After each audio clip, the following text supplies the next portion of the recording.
All right, Steve Young is here. He's here with Dove Body Sport Confident Program. What's going on, brother? We're good. It's good to be in Vegas for a few minutes. Is it good to be in Vegas, For Steve a few Young? minutes. Not What's for your a upper week. limit where you're just like, I got to get out of here? Is it 20 minutes? Not a night. What don't you like about Vegas? Well, no, actually, I have a lot of friends that live in Vegas. Sure, of course. You just got to get out of this. This is like this area is madness, but you get outside, it's awesome. Oh, yeah, the mountains and It's great. the Beautiful. hiking, some Yep. skiing if you go far enough. Yep, Yeah, I get for that. sure. I get that area. All right, let's start here. The Brock Purdy discourse to you feels like it's eating itself at this point. I don't know how it got so off the rails with some criticism of him and then some people saying he's the MVP or whatever. You fall where on Brock Purdy in a vacuum, having seen what he's been able to do this year? I listened to Brock Purdy, and he told me after the game last week when he brought them back from 24/7 and said, look, I'm not the biggest guy. I'm not the strongest guy. I'm not the fastest guy. I'm okay with that. That is not the prototype today. The prototype today is Josh Allen and Patrick Mahomes. I am the biggest, strongest, fastest, right? So that's the anomaly. He's not the prototype. But what he is he is playing the quarterback position, not all the things that go around with. Like, I played the quarterback position, but I had some other stuff that I could do. Sure. But you still have to do the job. And the job that he's doing is the job that every quarterback needs to do. Get the play, call it, run it, get the ball out effectively and efficiently, under pressure, under duress, in a couple of seconds against the fastest game in America and the best athletes in America. He's doing that in an incredible way. So I don't know what you want to call it. I don't want you want to name it. I don't know why you want to. There's no criticism. It just is. Yeah. And if you want to belabor it, if he's not the prototype and that bugs you, fine. Then just own it. But if you're saying that he can't play the position, feels like that's what he's doing.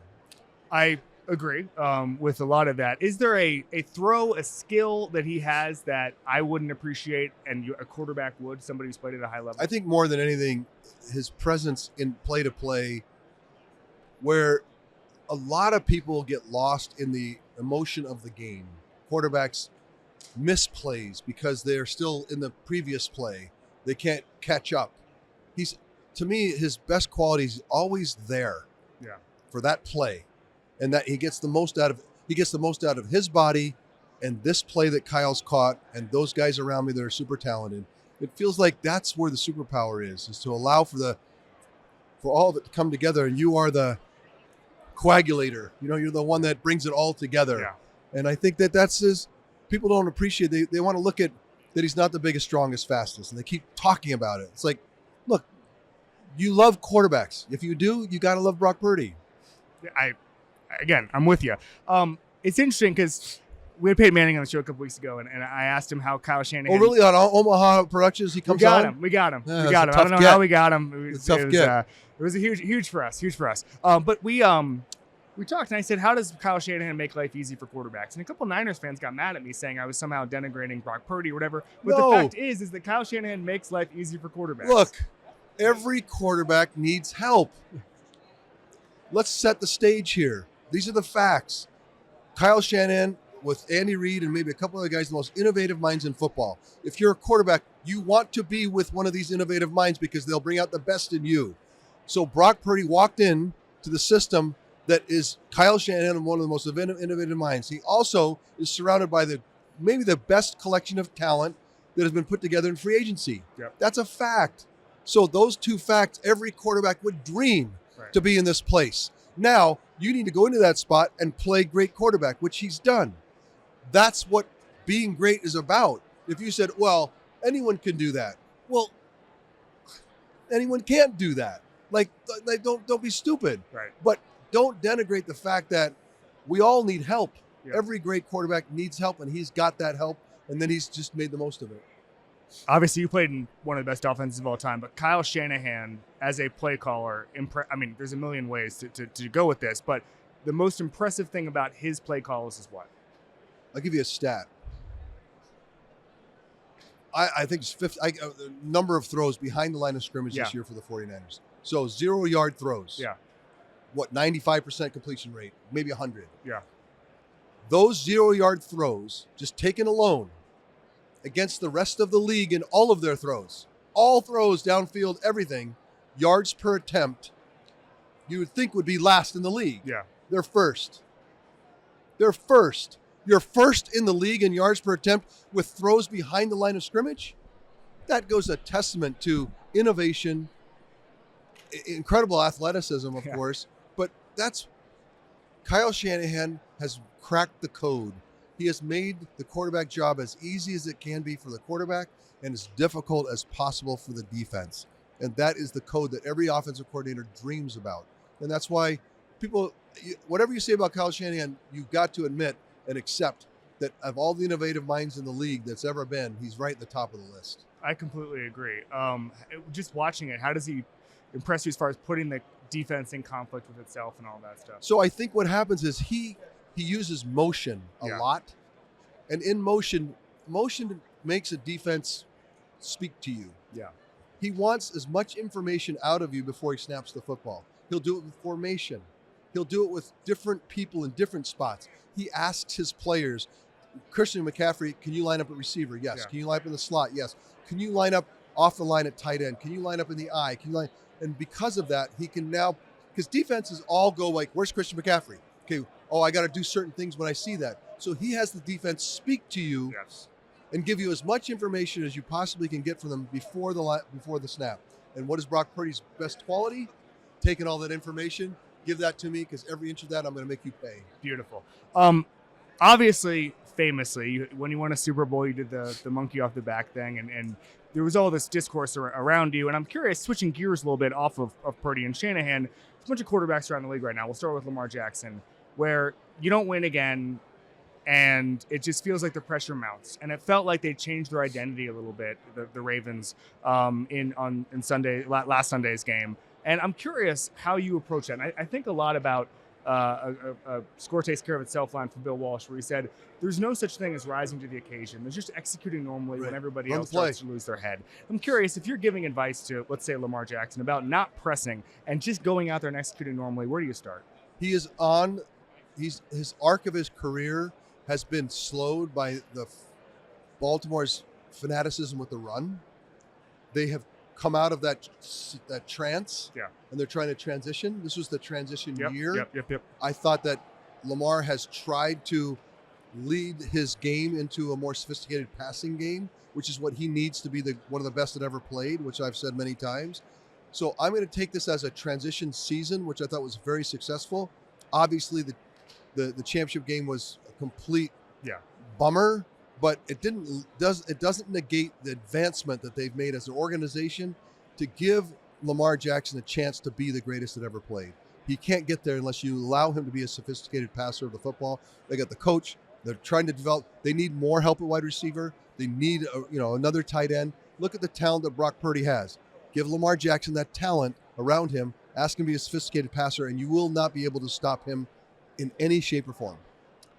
You think, you mentioned like the best ever play of the game. You think that's the ceiling is look, it's hyperbole, but I want people to understand what I'm saying is you're seeing a player that has the potential to be as great as anyone who's ever seen play. Yes. I really believe that, but he's missing a vital piece of it, and that is a sophisticated passer. That's where he needs, and I think there's been a sea change at Baltimore's philosophy, and now this was the transition year again, and so I expect next year to be an explosive year. The Chiefs, speaking of changing identities, got so much better as the year went on, using the middle of the field more, shortening the wide receiver rotation, just making plays. Travis Kelce looks maybe a little healthier, however you want to, getting Kadarius Toney off the field. The way they've gotten better as the season goes along, and I'm curious, and I'll start here.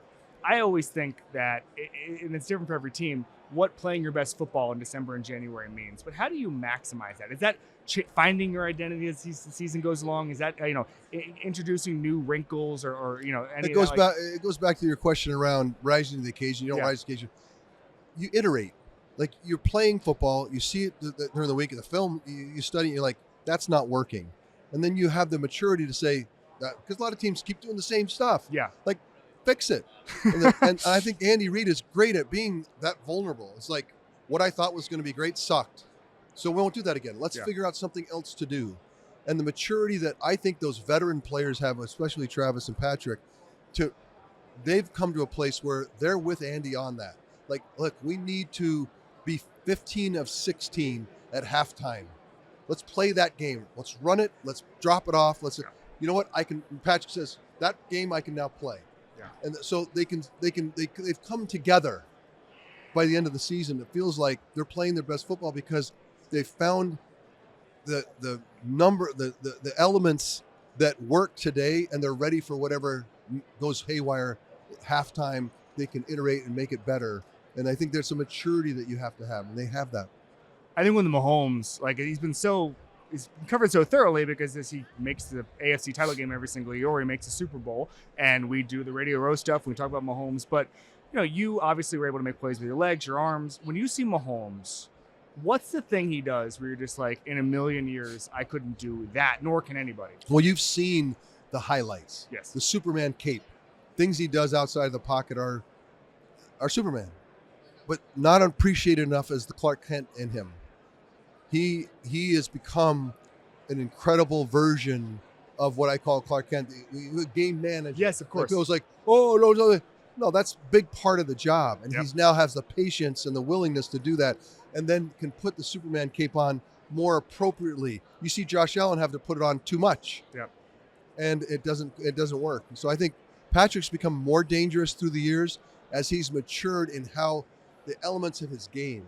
Like, I can drop it off time after time after time, get the yards, get the first downs, get the touchdowns in a different way than I used to do it. And I think that maturity makes him so tough to beat. This is the thing everybody struggles with. Mahomes, Burrow, Allen. I mean, Mahomes and Allen in particular, probably Lamar too, doing the easy stuff, the Clark Kent stuff. You were so athletically gifted. How do you not? I mean, like, I always think like, I always think like, okay, everybody says Josh Allen be boring. Well, Josh Allen can take hits, he can run fast, and he can throw it 80 yards down the field. You try being boring. Like, it's a hard thing to do. How do you say to yourself, okay, I know I can do this, but I'm just going to take the easy option? How did you get to that part? You first have to be convinced. Yeah. Because when you can do those kinds of things and you just run around and make it happen, you end up doing it because it's in front of you. It's the thing I'm great at. Like anyone, I have a superpower. I want to use it. You have to be convinced that superpower doesn't get you all the way to the top of the mountain. Yeah. And because of that, what gets me to the top of the mountain? Tying my legs up, becoming a sophisticated passer, and just run the play, get the most out of the play. And I think that's just a hard thing to convince dynamic quarterbacks to do. Seems boring. It is Seems boring. But that's how you win rings. That's how you do it. And so Randall Cunningham, Michael Vick, I'll tell anyone I can, this is how you do it. Yes. And that's why I really appreciate Patrick, because Patrick went back to school. He won a Super Bowl early, got beat by the Bucs, trying to be too much of a Superman. It's like, okay, Andy convinced him. We need to get the Clark, I call it Clark Kent, but we got to get that part of your game. And he says, I'm good with that.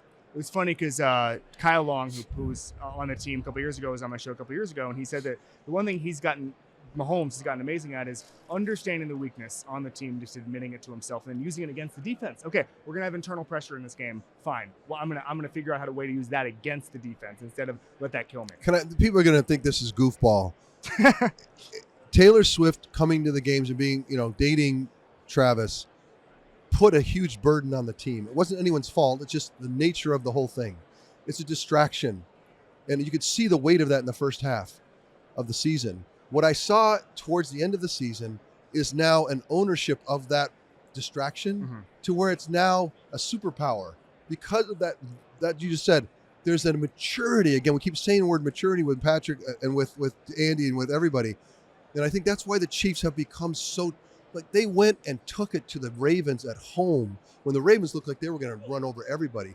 And I think it's that mature factor and the power that they have to look at the context of the moment, see the 49ers for who they are, see who we are. How do we make sure that we don't get taken advantage of?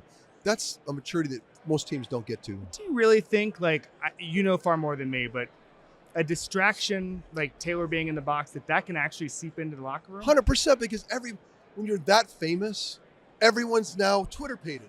Players, equipment men, coaches, staff, people in the locker room attendants, everybody's Twitter pated him. So it creates its own energy and drama and distraction. It's just inevitable. The idea that you didn't feel that weight on that team the first half of the season is just not in reality.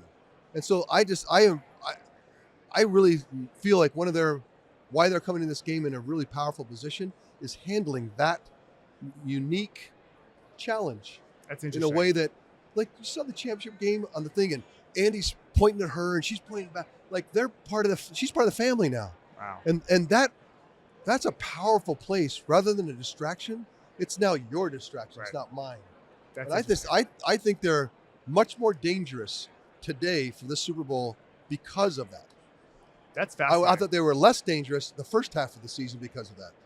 I will say you're right. There will be people who think that's goofball, but look. I'm about psychology and players and how players take stuff in and what distractions do, and I can tell you that there's a empowerment that's come through dealing with this throughout the season. That's fascinating. Couple quick ones for you. We'll start here. You've been in the media for a long time. I listened to all your KMBR hits over the past couple of days just to prep for this. And wow! Really good at them. Good luck. Not through the years, but this season, you're really good at them. I'm curious if you could wave a wand. And I love asking thoughtful athletes this question. If you could wave a wand and get media to understand something you think they miss about football, what would it be? Oh, that's an interesting question. To me, the most fundamental piece is the challenge. People love quarterbacks. They love watching great quarterbacks. They don't understand the challenge. And I think specifically to what you just talked about, today's prototype is a mobile quarterback. And the challenge of a mobile quarterback to become a sophisticated passer is a hero's journey. Yeah. And not many people do it. And I think the media doesn't understand the hero's journey that some are making and some are trying to make. That's interesting. How would the new rules that are in for quarterbacks now have changed your career?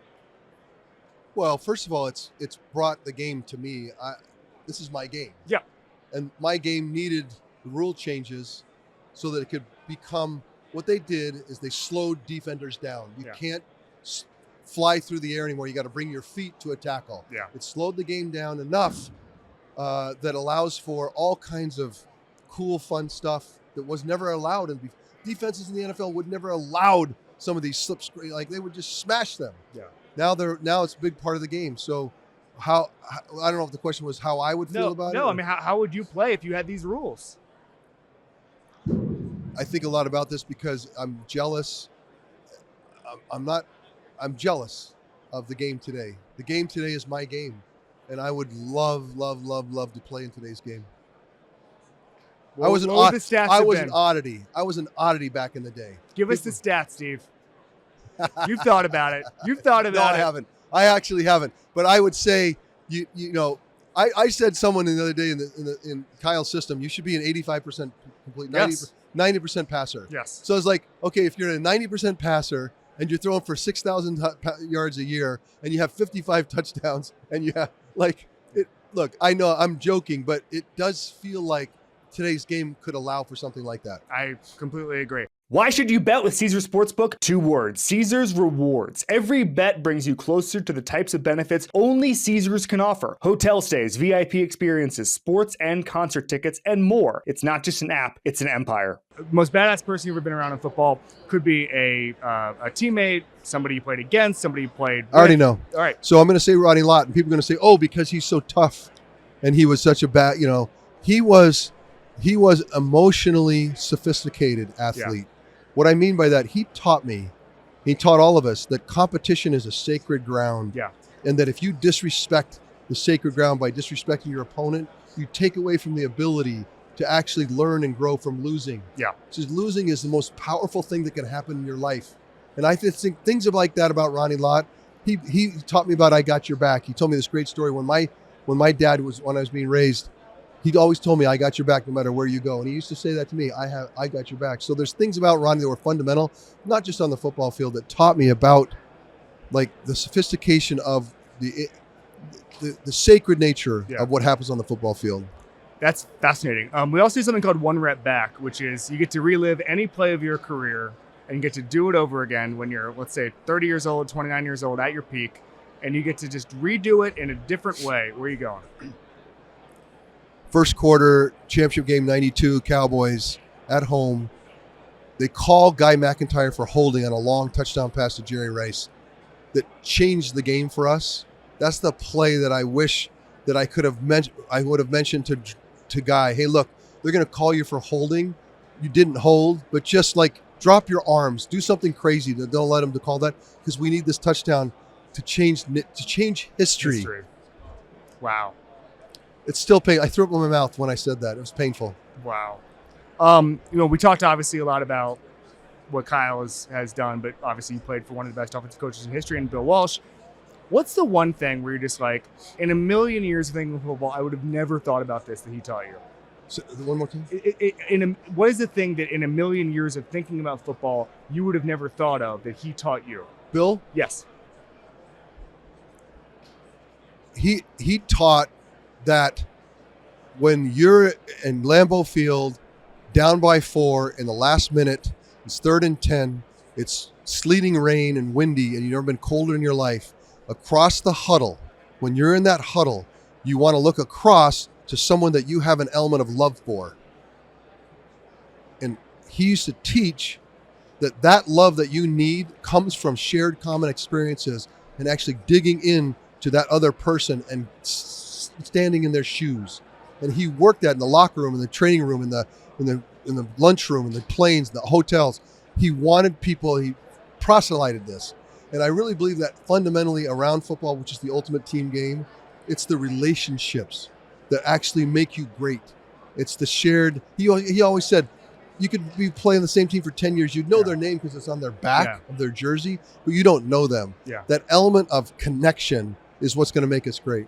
How does this game play out? Like, what is it? A shootout? Is it low scoring? Is it medium? What happens? Which team is showing up? The 49ers of Christmas and onward, or the 49ers of Halloween and Thanksgiving?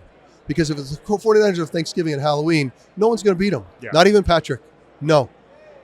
If it's the playoff 49ers, the way they've been going with the defense that was building, it's going to be they're going to be in a tough spot. They've got to flip the script.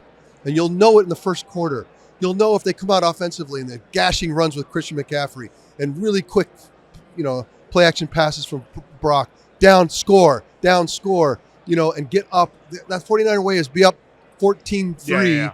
It's middle of the second quarter. Make it 17-3, 17-10, and then come out of the second half, score again, and now you've won the game. That's how they do it. If that doesn't happen, then I think it feeds back to the maturity of Andy, the maturity of Patrick. And so that first quarter to me is a big sign for which 49er team is going to be there. Tell us what you're doing with Dove. Thank you. Dove, as a corporation, has decided to get behind body composition in sports for girls 14 and older who are leaving sports at 14 and above. Half of the girls walk away from sports because of how they feel about themselves and their body shaming. My girls in high school this fall, they both played flag football for the first time in California. And I coached them a little bit, and I've never been more inspired by how they felt about the inclusion in football and how they felt about the game and how they prospered. Like, it was amazing. Dove saw that, saw some articles about it, said, look, we have this program for coaches because we're sick of watching these girls leave sports at 14 years old that can help them speak language that helps the girls stay in the sport. We need someone to come proselyte it so that people can learn about it, so we can give it out to people so that girls quitting sports at 14 years old in America. And so I said, I just witnessed it for my girls. I'm all in. And so that's what I'm doing. What is the most humbling experience you've had as a flag football coach? Say it again. What is the most humbling experience you've had as a flag football coach? Humbling. That's interesting. We lost the first game 2-0. Oh, no. It was a mess because everyone was trying to figure out the game. We lost 2-0, and the girls were so upset because I didn't explain safety. Oh, no. They're like, our own coach didn't even coach the game. He didn't even coach the rules. We didn't even know about it. And I was like, well, I was teaching you how to get lined up. Like, I failed you. I didn't give you safety. All right. Well, it's a learning lesson for everybody. Teachable moment for everybody. Steve Young, thanks for coming on This Is Football, man. Great interview. Thank you.